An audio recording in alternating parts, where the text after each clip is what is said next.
They called themselves explorers. They claimed to bring civilization. But what they truly delivered was brutality, hidden behind contracts, guns, and religion.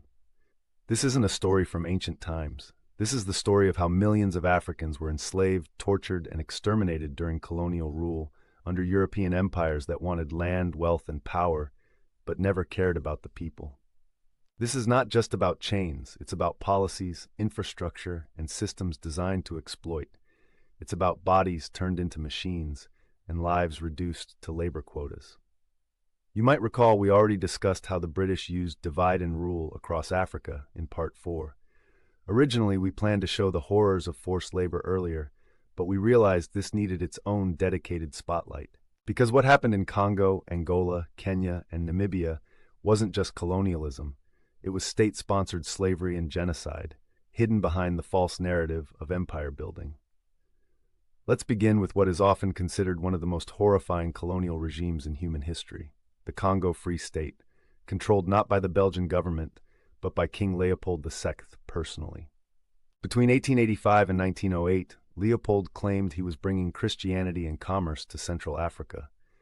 But what he created was a private slave empire to extract rubber and ivory and terrorize anyone who resisted. Here's how it worked.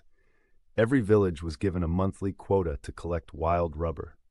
If they failed to meet it, hostages were taken, wives, children, elders. If resistance continued, Belgian officers and African mercenaries would burn down the village and execute the men. To prove they weren't wasting bullets, soldiers had to bring back a severed hand for every bullet fired. This led to countless hands being chopped from the living, children, mothers, even babies. Testimony from missionaries like Alice Seeley Harris brought the truth to light. Her photographs showed mutilated children, grieving mothers holding the severed limbs of their babies, and villages destroyed. One report by a British consular officer stated, "No man who has seen the Congo can ever forget the cruelty. A reign of terror hangs over the land." The death toll? Conservative estimates put it at 10 million Africans dead, half the population. All for rubber tires, ivory ornaments, and colonial pride. Leopold's crimes were so monstrous that international outcry forced Belgium to take over the colony in 1908. But by then, the damage was already done. While Belgium's crimes in Congo were exposed, Britain and France developed more formalized systems of forced labor, ones that looked legal but were just as exploitative. In British East Africa, especially during World War I, over 1 million African porters were conscripted to support the British military.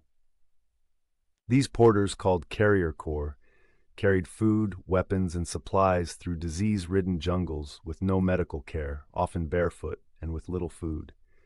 They were beaten if they collapsed. Tens of thousands died, not from bullets but from exhaustion, starvation, and malaria. In Kenya, the Kipande system forced Africans to carry identity documents that tied them to labor contracts. Without it, you could be arrested. This made African men permanent laborers for white-owned farms.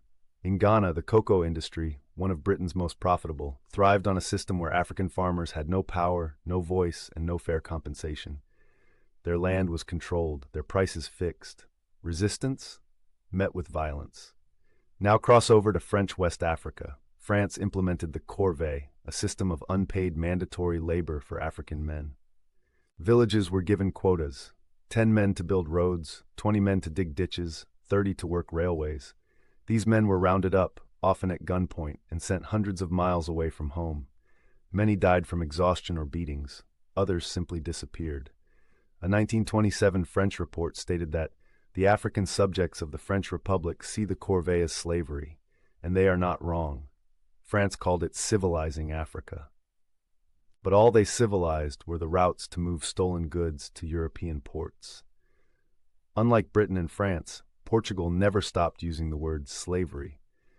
Even in the 1940s, Portugal was still running slave labor camps in Angola and Mozambique, calling them contract labor programs. But here's what that really meant. Portuguese officials and private companies could seize villagers and forcibly sign them into labor contracts, often for 5 to 10 years. These workers were transported in chains, forced to build roads, work on settler plantations, or dig mines. Many died before their contracts ended. If they tried to escape, they were beaten, jailed, or executed. Reports from British and American observers condemned Portugal's actions, but nothing was done. Why?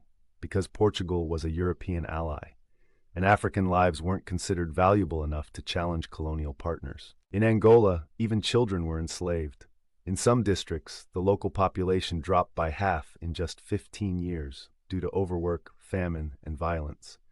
Portugal wasn't hiding this. They believed slavery was their right as colonizers.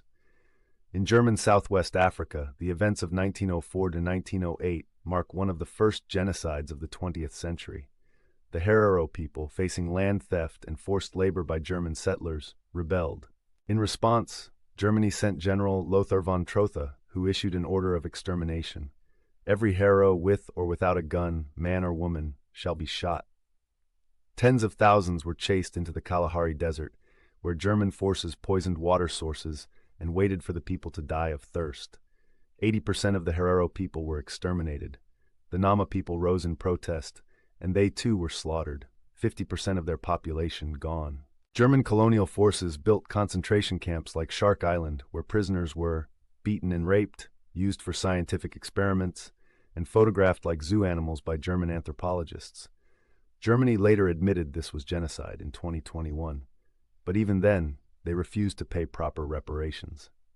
One of the most cunning tools of colonial slavery was taxation. Here's how it worked. Colonizers imposed hut taxes, head taxes, or cattle taxes on every African family. These taxes had to be paid in European currency, which Africans didn't use. The only way to earn that money? Work for colonial enterprises, mines, plantations, railways. It was a trap. Refused to work, you were arrested. Couldn't pay the tax? Your livestock, land, or even your children could be seized. In South Africa, taxes forced thousands of African men to work in gold and diamond mines owned by companies like De Beers, where they lived in barracks and endured 14-hour days, toxic air, and no labor rights. The colonizers made the people pay for their own slavery. This system didn't rely on massive wars. It relied on everyday terror. In Rhodesia, Kenya, Senegal, Uganda, whipping, public beatings, and sexual abuse were tools of discipline. Workers were punished for taking breaks. Women were forced to cook, clean, and serve colonial officers without pay or face imprisonment. Children were taken from families to be raised in colonial boarding schools, where they were beaten for speaking native languages. There are reports of women carrying 50 kilograms loads over 20 kilometers while pregnant, just to prove loyalty to colonial masters. This wasn't progress. It was psychological warfare.